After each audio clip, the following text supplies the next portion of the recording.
Thank you. We are very honored and privileged to have Mr. Leon Rubinstein join us today and his son Wade here to share his story with you. So I'm not going to tell you any details. You've read a little bit about Mr. Rubinstein and you were prepared some in your advisories. And he now is a neighbor of ours, so you'll get to see him more often. He's next door at Newbridge on the Charles, and we welcome him to our community. But mostly I want you to sit quietly and listen to the extraordinary story he tells of bravery, of knowing how important it is and how privileged we are to be Jewish and to be allowed to live our lives as we choose to live it. So I know you'll give him your full attention and your kavod, and he'll share his story with us. Thank you.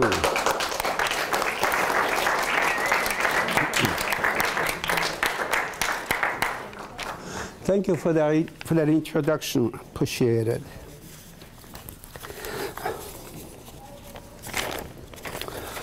Well, good afternoon. My name is Leon Rubinstein, and I'm a Holocaust survivor. I never really liked that label, Holocaust survivor. I always thought I was just sort of born in the wrong place and in the wrong time.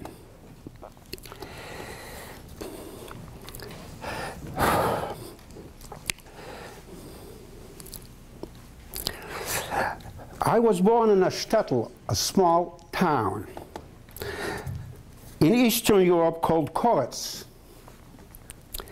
The year was 1930. I was one of 7 children, 5 sisters and 1 brother. The 4th child born to the most wonderful, wonderful parents, Edith and Wolf Rubinstein. Koretz is one of the oldest cities in Eastern Europe. Jews had lived in Koretz from the 13th century on. Koretz has a Jewish cemetery dating 1,000 years.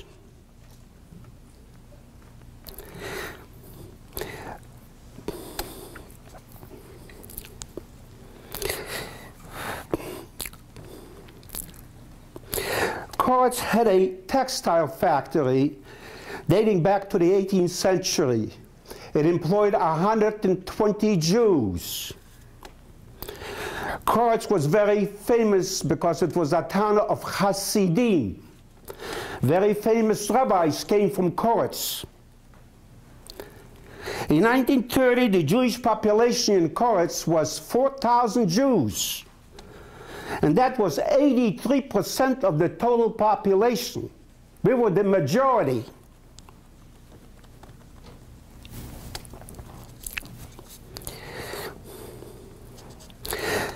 On July the 2nd, 1941, the German army entered Koretz.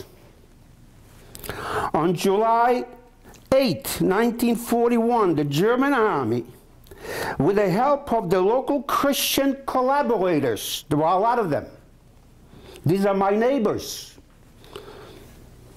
gathered 350 of the youngest, most able Jew between the ages of 18 and 35. They were taken under the promise of work. They were loaded on trucks with the promise they would be getting work. And they were taken only 2 miles out of town and made to dig their own graves. Then they were shot in the back of their heads. And the farmers, the local farmers, came with shovels to fill the graves. The German authorities organized a local militia from the Christian community in Koretz. They had asked also for a Jewish representative to represent the Jews in Koretz.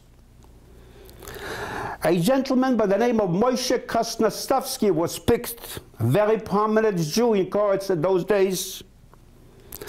He attended only 1 meeting he came home and committed suicide in protest.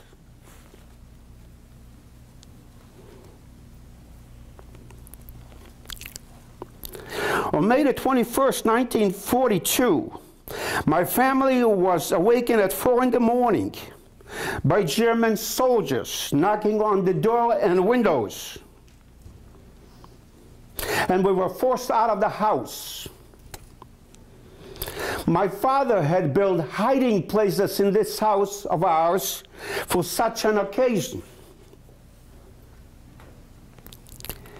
My father, my brother, my younger sister, and I found ourselves outside of the house. My mother and 4 sisters found themselves hiding in one of the hiding places that my daddy built. Across the street from us, there lived a dentist. His 16-year-old daughter ran out of the house screaming. And the German soldiers that was guarding us outside of my house aimed his rifle and shot her dead. I took that opportunity while he was aiming his rifle at the girl and ran back into the house. I found myself a hiding place that my daddy built, and I stayed at home.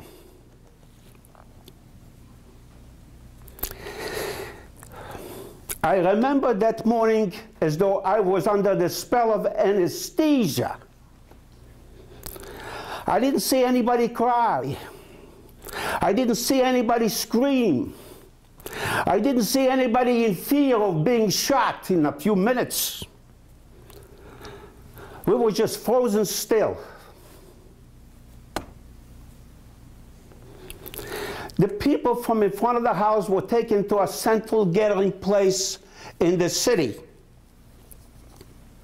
My brother and sister and my father was taken away with that group of people. On the way to the central gathering place, my daddy took an opportunity and made a run for it. 2 shots were fired at him, but he made it to a hiding place and he stayed hidden for the day. The people were taken only 6 miles out of town to a place called Kozak. There were 2 mass graves out there already dug for those people. One of them is for women and children. The other one is for men. They were made to get undressed. There was plenty of farmers surrounding those graves with shovels, ready to cover the graves. They were walked in a line, naked, in a standing position, were shot in the back of their head. The 2 mass graves were filled with people from the city. A total of 2,500 Jews were taken that day and slaughtered, like somebody slaughters chickens or sheep. The farmers that were observing this fiasco just covered the graves with about 10 inches of dirt. After about 10 days, the bodies started to decompose, and the farmers that were living nearby started to complain because they didn't know what to do with the situation.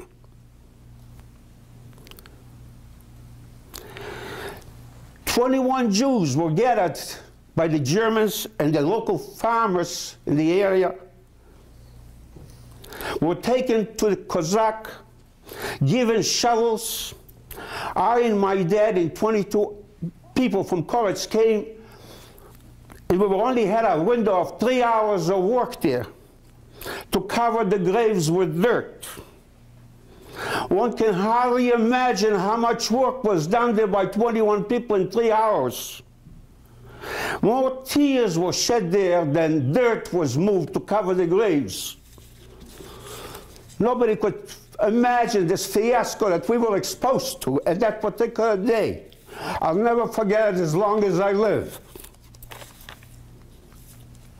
When we came back from the graves, the surviving Jews were forced into a ghetto. The authorities sectioned off a couple of streets and forced us to live in homes that they felt they can actually have them more secured.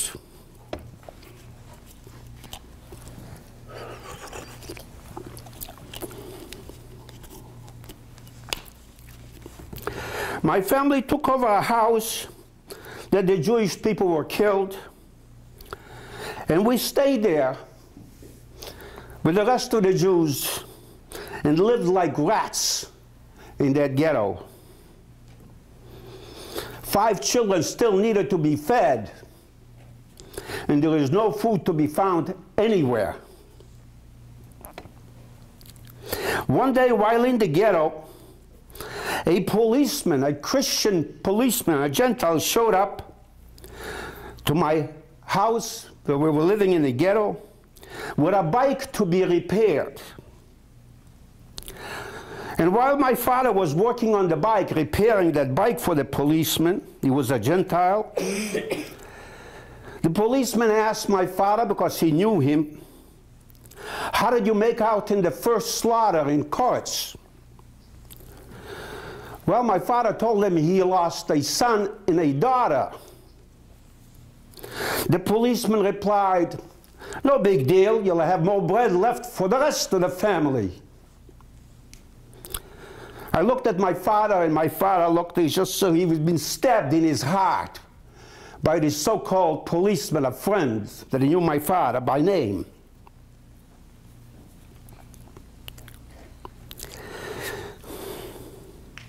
My father never gave up searching for hiding places.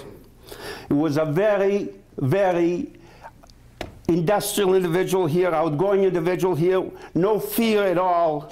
My daddy would leave the ghetto on a nightly basis, almost every night, looking for hiding places. We were just like we were drowning in a river. And he was just looking out for a branch to hold on to save somebody in the family. One morning, my daddy woke me up at 4 o'clock in the morning, and he told me we would be leaving the ghetto, and we're going to a town called Ritschk. We'll be visiting my best friend from school. I was the only Jewish kid in school with Gentiles, and I made a friend, a Gentile. He was about 3 years older than me. And he used to visit me in my house. I was never in his house. I never knew where he lived. Neither did my daddy. But my daddy, for somehow, never gave up. And even though he just knew his name, he went looking for him. And mind you, to just leave the ghetto and walk out of this town, there was no roads. There was no streets, no signs. I don't think my daddy knew which direction he was going. I don't think my daddy knew that the sun comes out from the east and sets in the west. I don't think that my daddy knew that he can tell time by the sun. But somehow my daddy and I walked for miles, and we came to my friend's farmhouse. My friend greeted us. But because he was the man of the house, his father was at war, and he was in charge of 2 sisters and a mother, 2 horses, about a half a dozen pigs, and 2 cows, and a barn. That was wealth in those days. And he was running the house. His mother took instructions from him. My father convinced my friend that I should hide out at the farm. I'm quite sure it wasn't the first time that my daddy was in that particular house with that barn and talked to my best friend. My daddy left, and I was staying at the farm. We were very actually here careful finding hiding places for me on the farm.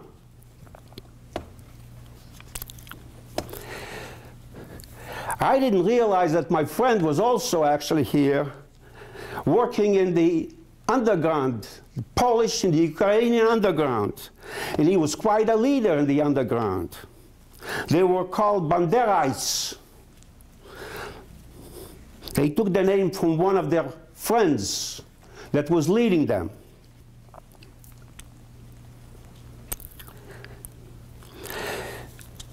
The Russians liberated the area that I was hiding because I was there for 2 years. And that area was liberated already for 6 months, and I was still in hiding. The Russians were looking for my best friend because, as I said here, he was quite a leader. And they didn't fool around with anybody that stood in their way. One day they sent 250 soldiers to look for my friend.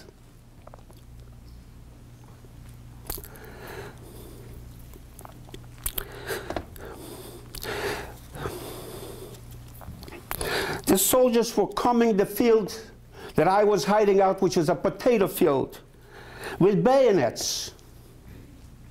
They were digging up the field. There was 250 of them, as I said.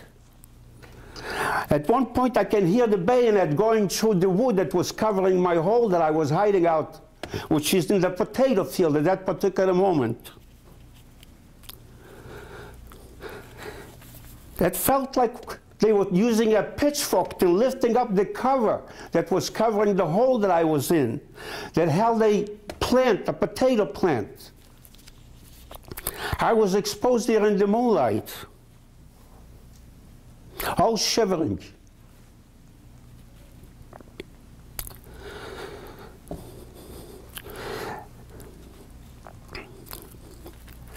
As the Russians found me in the hole that I was hiding, which is only about 500 feet from the house, I consider it to be my lucky day. I will read you right now part of a paragraph from my book that I wrote. I wrote it in 2010, and I wrote it mainly for my grandchildren. I have 5 grandchildren, and most of my friends, when I say my friends, the people that I met after the war in 1945, are passing on, and some of them don't even leave a letter for their family or their grandchildren. I decided to sort of tell my story to my grandchildren, and I want to read you part of that story.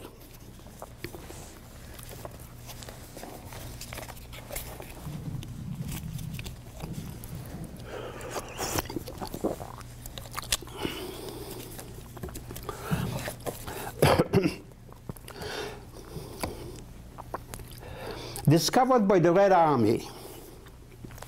By May of 1944, I was 14 years old, still living in the potato field. I didn't realize the Russians had liberated the area 6 months before, and I was still in hiding. The woman never told me, the woman of the house. There I was, smelly and filthy, never washed my body, never brushed my teeth, hadn't had a haircut in years. I was wearing the same pants and shirts from when my father brought me to Ritsk. By now these clothes were rags. I'd been all alone, didn't realize the war was coming to an end. Early one morning around 3 o'clock, I heard a lot of activity outside my hiding hole. People were there. And the language I heard wasn't German, it was Russian. A whole company of Russian soldiers was coming the potato field. There were about 250 of them. The Russians had mounted a campaign against the Ukrainian underground, the Banderites. They were searching for my best friend. because he was quite a leader in the underground. They advanced across the field, pounding the ground with bayonets. Some of those bayonets were 16 inches long. Soon they found the cover that I was hiding in the hole. They lifted up the cover with their bayonets, and I was exposed in the moonlight. It was quite chilly that night for me because, as I said, my clothes were just falling off my back. Right away, the soldiers summoned their captain. They started talking to me in Russian. I saw the red star of the Russian uniform on their caps, and I just couldn't open my mouth. I just couldn't say a word. I didn't know what to make of it. They motioned me to come out, but I was too shaken to move.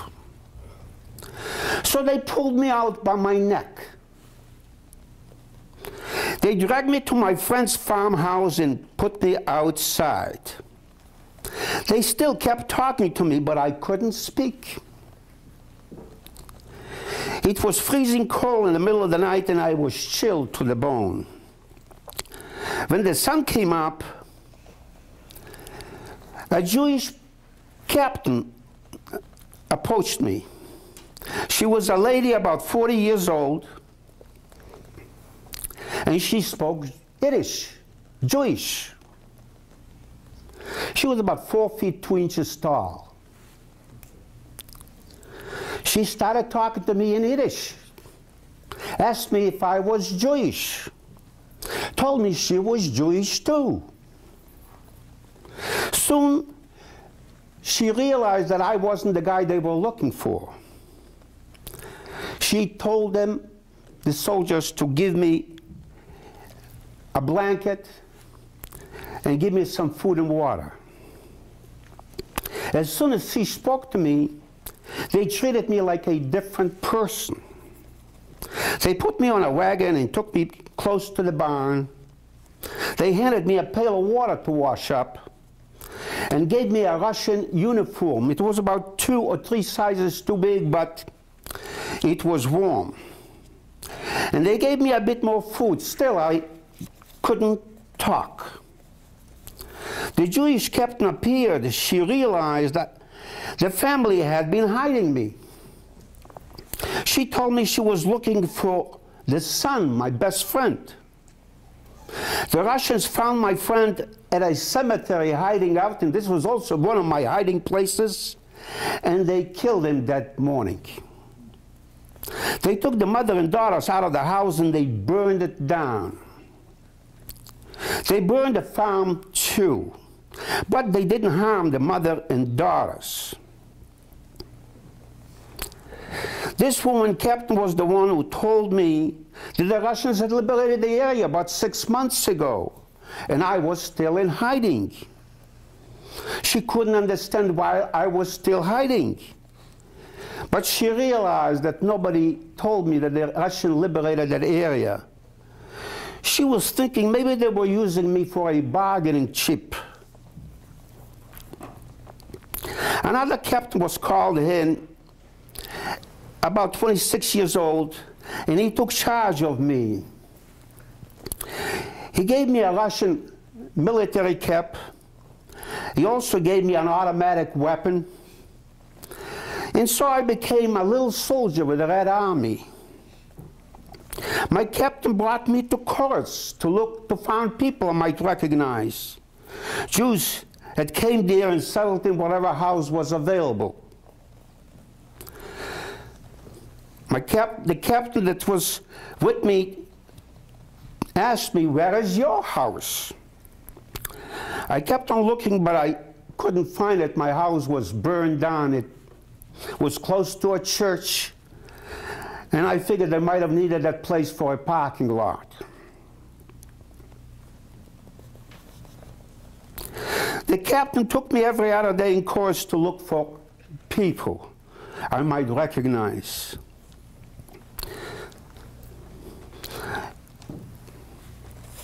The Russian soldiers' main job was going on missions and hunting down people that stood in their ways, just like my friend. They were ruthless in these missions. I went on those missions with them. They would open the door, most of the time would break it down, and didn't ask any questions. They would start shooting into the house.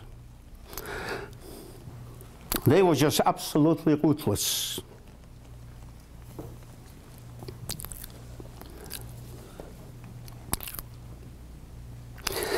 I remember one afternoon, they gathered 25 young men. The youngest one was 12 and the oldest just about 25. They set up a lynching site in the city, in a marketplace. It was a huge place. And the lynching site was just about as length as a football field. It took them about a day to build that lynching platform. The next morning they brought 6 truckloads of young men. The youngest was 12, the oldest just about 25, and they hung them all. They had soldiers bringing people to watch the mass hanging. I was one of the soldiers guarding the platform to make sure that nobody would raise any hell. That was a horrible scene. Hanging 25 people without a trial, I just couldn't take that. The Ukrainians treated the Jews like dogs. But for some reason, I didn't think that this was really a fair thing to do to people. I just couldn't take that. Around that time, I used to walk the streets of Rovno by myself, getting familiar with the surrounding area. I'd never been in a metropolitan city. Rovno was quite developed. Instead of 2-story buildings, Rovno had 4-story buildings. Rovno streets had sidewalks. Cars had none of that.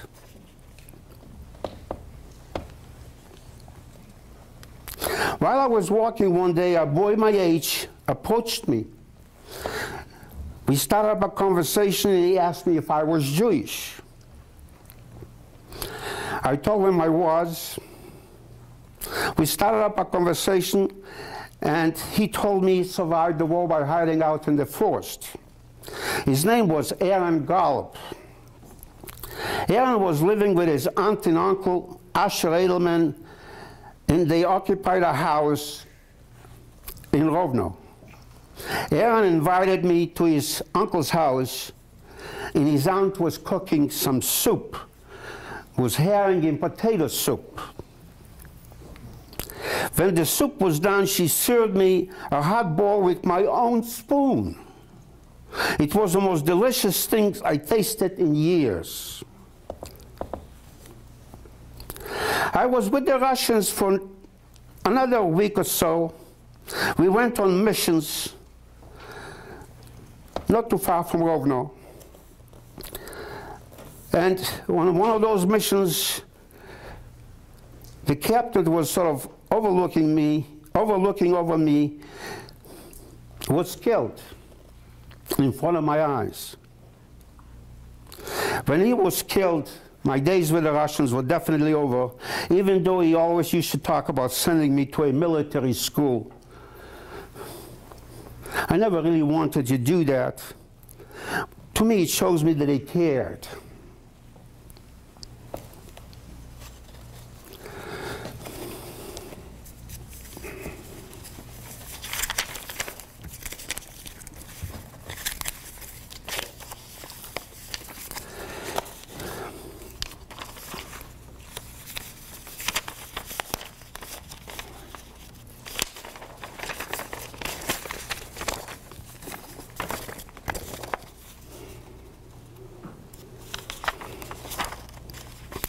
As a survivor, I endured degradation and deprivation. And I lost everything and everyone I loved. But I never lost my ties to Judaism. in being here and seeing you kids, so young, so vibrant. He tells me that Ham Israel Chai, we're still alive. Even though there's plenty of anti-Semites with the disease of anti-Semitism, I couldn't help it. I worked all my life very hard to try to eliminate it. But just seeing you guys, I have a feeling here you'll complete the job. Because this disease has to be sort of wiped off of the face of the earth. Anti-Semitism shouldn't be here anymore. Thank you for listening to me.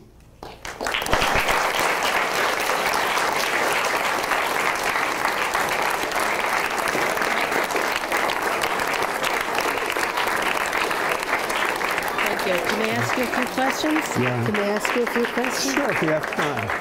You told me to finish at 3:45. Thank you.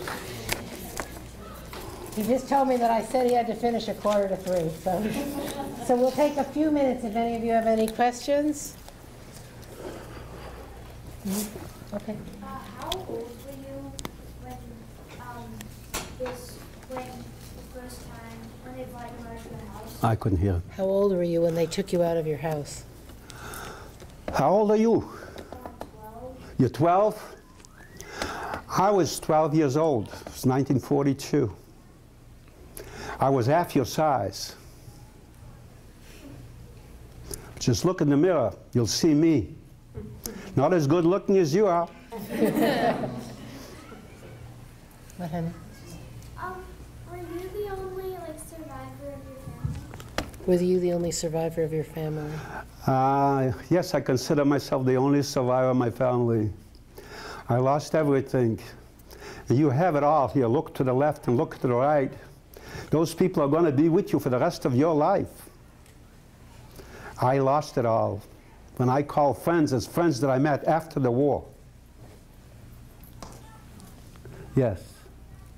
When you said there was a platform built to hang a bunch of people, who were they hanging? They were hanging people that for some reason actually were picked up in the street for no reason at all. Oh, just random people? Just people. There was, as I said here, there was just no order. There was no trial. There was no government. And they can pick up anybody in the street and just throw him away, actually here someplace in a jail.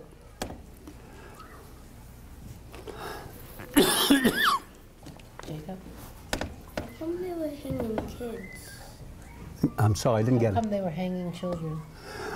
Well, there was no authority. They can do anything they want to do. How come they were killing people without asking questions? Yes.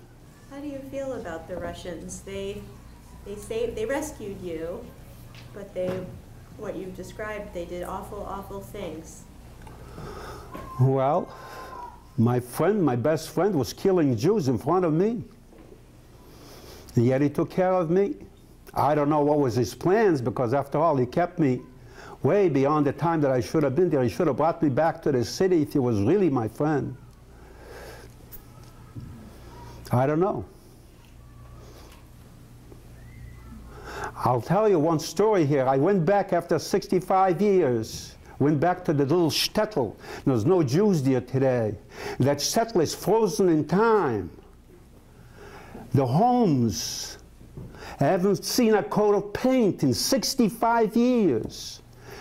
The windows are broken and people live in those homes. There's such poverty there.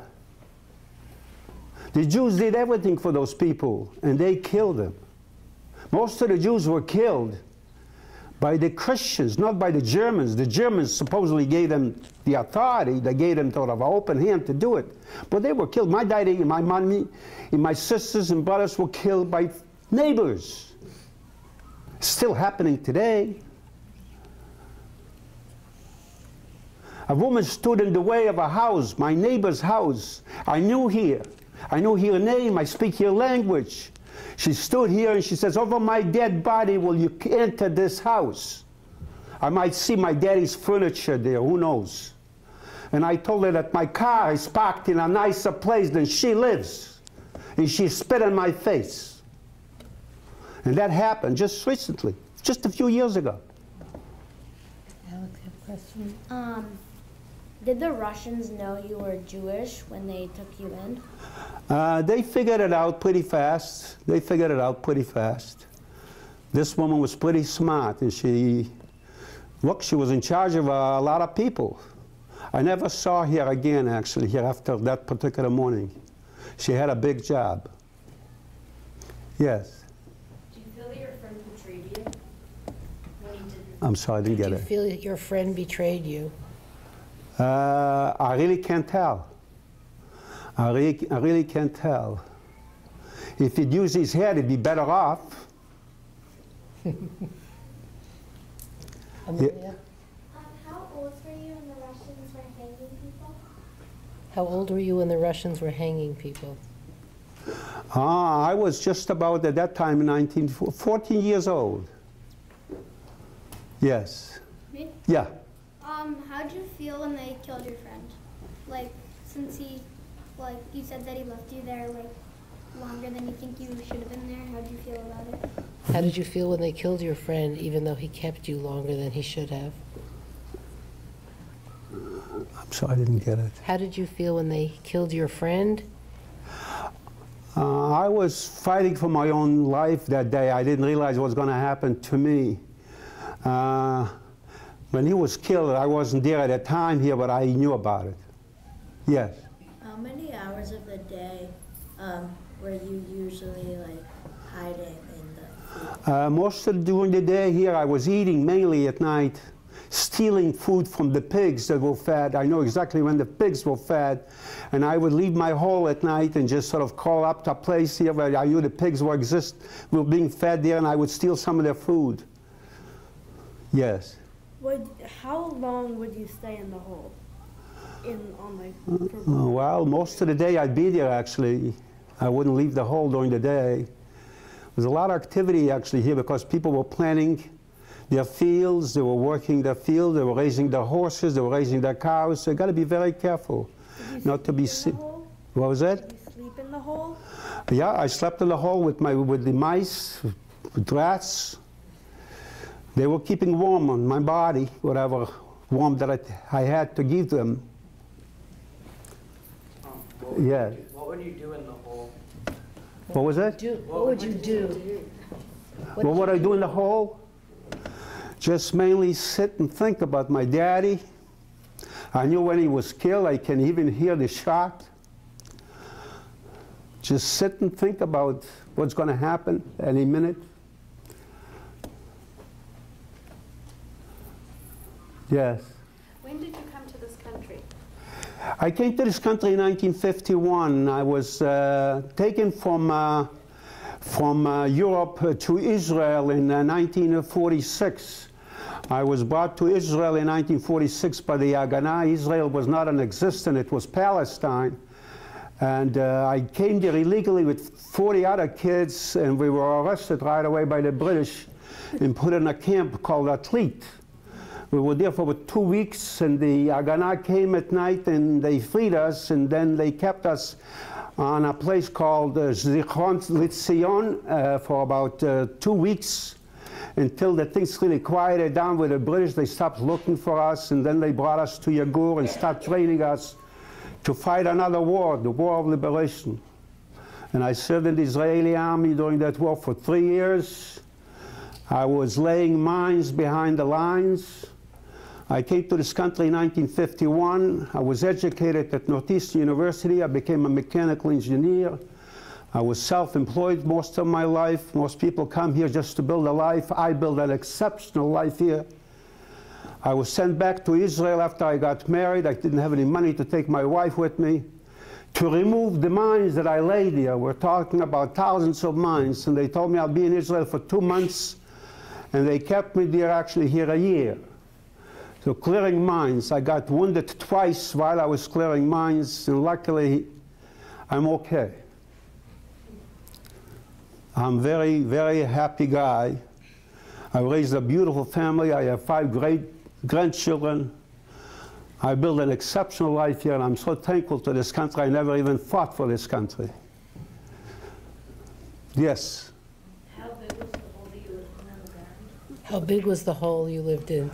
The hole was shaped like a pear, very narrow on the top, very wide at the bottom.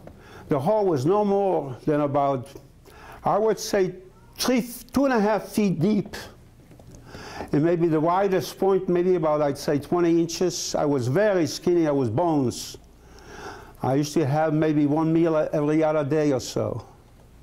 Very little, and very smelly. Noam? Before any of this started, did you feel tension? What was that? Before all of this started and you were taken away from your home, did you feel tension between anti-Semites and Jews building up? I didn't get it. Did you feel tension between Jews and non-Jews before you were taken away, before the war? There was always tension when I grew up. Before, I remember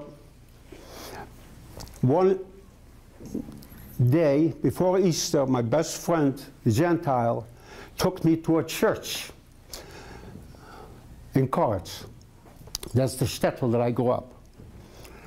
And all I heard, because I spoke their language, was a sermon given by the priest in church, how the Jews have killed Christ. That was a common thing. Another common story was during Passover that the Jews needed the blood from their children to make the matzahs. That was also a very common story. I remember that my friend grabbed me and ran out of church because there was a lot of things that were happening actually to the Jews during those times when they came out of the churches and they heard a sermon that the Jews have killed their God, which happens to be Jewish, by the way. Okay, so it was very common for kids to lose their ears, to have their nose cut away. That's the type of things that I grew up with as a child. In school was terrible here because I had to stand up and sort of listen to them pray every morning. And that's why I actually sort of teamed up with my best friend that for some reason he was kind of like a bully here, took care of me.